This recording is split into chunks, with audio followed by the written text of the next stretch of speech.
Kot je bilo že povedano, je poslanska skupina Slovenske demokratske stranke koncem prejšnjega tedna vložila v postopek sprejemanja zakon o fiskalnem pravilu. Zakon o fiskalnem pravilu bi moral biti v skladu z ustavo vložen v postopek, v bistvu že sprejet in tudi uveljavljen do 24. novembra lanskega leta. Kot vemo, je 24. maja bila sprejeta sprememba ustave, ki določa srednjeročno uravnoteženost proračunov države. Vlada Alenke Bratušek tega ni naredila, zaradi tega je danes neustavno stanje. In v Slovenski demokratski stranki smo odgovorni, da to neustavno stanje odpravimo. Ob tem pa imamo velike težave, predvsem država Slovenija ima velike težave z izvajanjem proračunov. Po informacijah, ki so bili dani tudi v tem državnem zboru, je proračun države potrošil do danes 900 milijonov evrov od skupaj približno milijarde evrov, kolikor naj bi potrošil v celotnem letu 2014.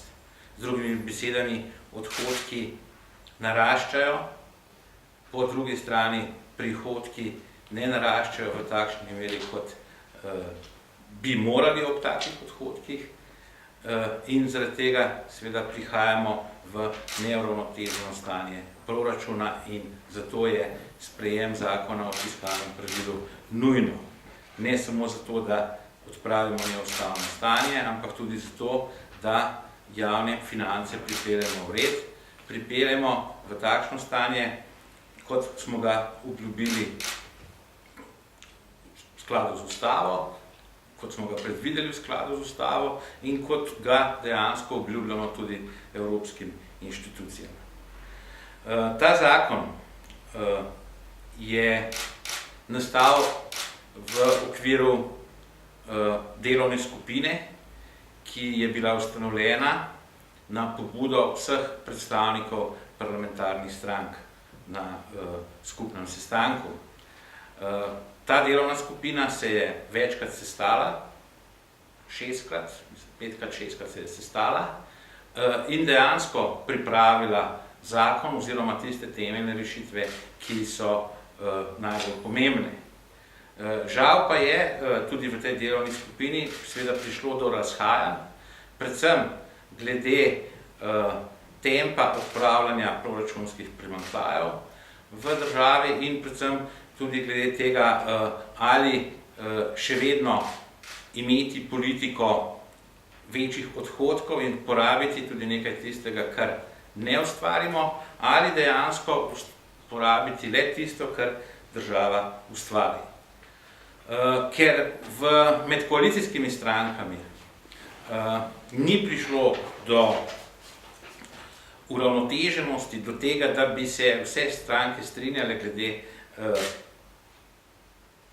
bistvenih rešitev in načel, sama koalicija dejansko tudi ni zmogla toliko moči in imela toliko energije, da bi zakon dala v nadaljnji postopek.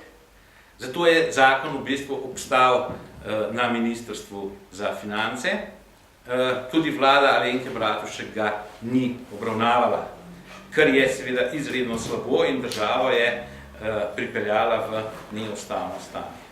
Zaradi tega smo v Slovenski demokratski stranki odgovorno postopali in dali zakon v postopek in tekom samega postopka lahko seveda pride tudi do uskladitve posameznih določb, predvsem glede določb o porabi in o zadolževanju. Rad bi opozoril na določbo, ki se nanaša tudi na zadolževanje in sicer ciljna zadolženost države naj bi bila 45% bruto družbenega proizvoda. Danes je zadolženost države približno 80% bruto družbenega proizvoda. In seveda del denarja, ki bi ga dobili s prodajo državnega premoženja, naj bi šel za to, da se zmanjša ta zadolženost. Namreč zadolženost države bo dejansko pomenila ne samo težave za sedanjo generacijo, ampak prihodnji rodovi bodo namesto, da bi imeli boljše šolstvo, da bi imeli boljši standard, bodo predvsem plačevali za obresti.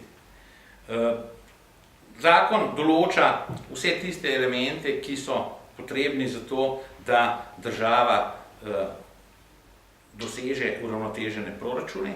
Tukaj govorimo o tako imenovani širši državi po metodologiji ESA 95, kar z drugimi besedami pomeni, da so vključeni tudi proračuni občin, proračuni Zavoda za zdravstveno zavarovanje, Zavoda za pokojninsko zavarovanje in seveda tudi nekatere druge ustanove in agencije, ki spadajo po metodologiji ESA 95 v sektor države.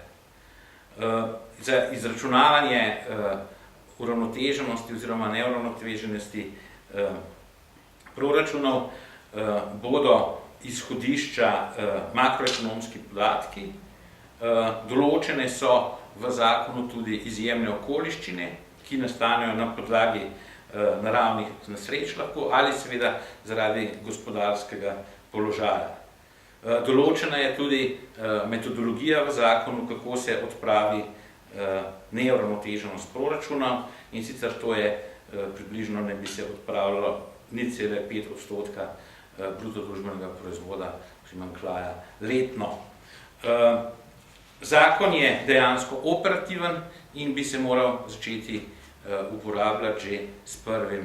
januarjem 2015 najkasneje, oziroma za proračune za leta 2015, ki tudi če so že sprejeti, naprimer državni proračun, bi moral ta zakon dejansko vsebinsko veljati.